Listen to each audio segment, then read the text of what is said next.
Guys, maniningil po kami ngayon ni James. Ito Actor po si pala ano? yung mga kasama ko. Lito Lapid, taga Pampanga. Yan po, nagkikwento po siya tungkol kay Lito Lapid. Ano pang masasabi mo kay Lito Lapid kasi iniidolo mo siya? Oh. Magaling po siya sa acrobat. Siring nun sa padapa-dapa. Tara na po. Tayo po ay... Kami po ay maniningil sa bisyo. Ayan po si James. Boy, kaway ka muna, boy. Ayan po, papunta po kami ngayon sa bisyo. Kasamahan ko po yung aking kaibigan kasi sabi niya, dito po daw kasi nag-aaral yung kanyang nililigawan. Kaya kasamahan ko po siya.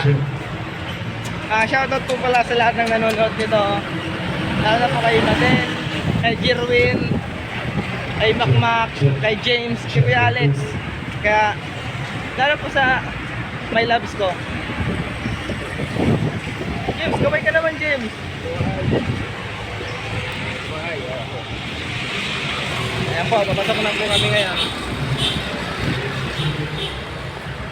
James, dapat James, ano ka lang James, chill ka lang, chill.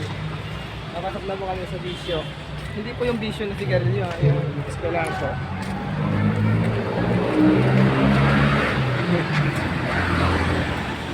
Pagkakit pala, di ba? Ayan. Ayan, James. Ayan po ay may event po ngayon. James, dapat James, ano ka lang James?